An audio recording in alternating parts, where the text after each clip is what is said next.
Magandang gabi po, Luzon, Visayas at Mindanao.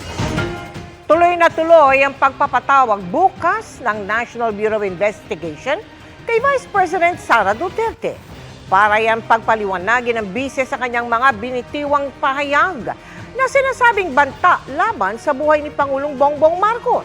Kung hindi raw sisipot ang vice-presidente para ibigay ang kanyang panig, diretso na sa Prosecutor's Office ng DOJ ang NBI para sa paghahain nila ng reklamo laban sa kanya. At para bigyang daan ang investigasyon, ipinagpaliban naman ng komite sa Kamara ang pagdinig bukas sa confidential funds ng Office of the Vice President na unang sinabi ng bise na dadaluhan niya. Nakatutok si Rafi Tima.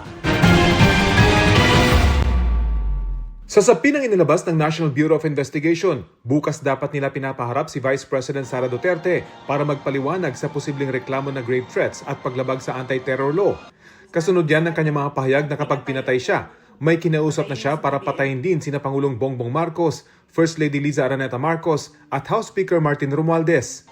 Pero sabi ni VP Sara nang magpunta sa Zamboanga City kahapon, humiling na siya sa NBI na i-reschedule ito. Ang dahilan? Nag-conflict siya sa schedule namin sa hearing ng House of Representatives sa Committee on Good Government. So conflict silang dalawa.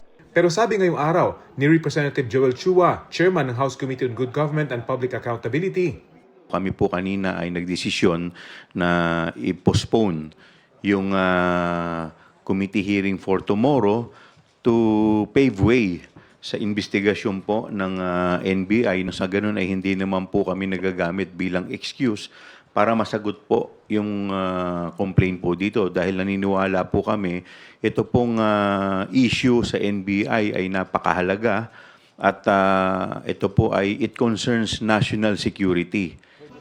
dahil sa sinabing ito ng House Committee, ang NBI itutuloy daw nila ang schedule ng pagharap ng bise at naglalatag na ng mga paghahanda. Wala pa raw natatanggap na abiso ang NBI mula sa Vice Presidente kung sisipot ito bukas. Pero kung hindi, will be considered as waiver on her part to explain her side. Kung hindi siya magpunta at ayun nga, nag-cancel na ang kailangan meron siyang magandang dahilan para i-postpone pa namin yung investigation bukas. Ngayon, kung hindi siya magpunta at walang pasabi kahit ano pa man, we will just proceed with our report. Kung ano yung nasa hawak namin mga dokumento, hawak naming ebidensya, we will proceed. We will submit this the case to the Prosecutor's Office of the DOJ. bukod kay VP Sara, may iba pa raw mga isasapi na ang NBI, kabilang na ang mga ibang kasama sa Zoom meeting kung saan sinabi ni VP Sara ang kanyang mga pahayag. Sinusubukan pa naming makuha ang panig ni VP Sara tungkol sa mga pahayag ng House Committee at ng NBI. Ngayong araw, nagtungo siya sa Pangasinan kung saan itinuloy ng OVP ang pamamahagi ng gift pack sa Lingayen bilang bahagi ng kanilang anibersaryo.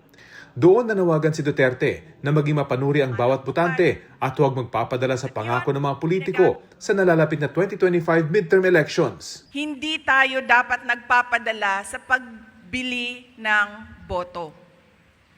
Ngayon po, legal na ang pagbili ng boto. Tinatago sa pangalang AKAP, tinatago sa pangalang AIX, tinatago sa pangalang TUPAD. At yun, ginagamit ng mga politiko para ibigay sa mga supporters nila.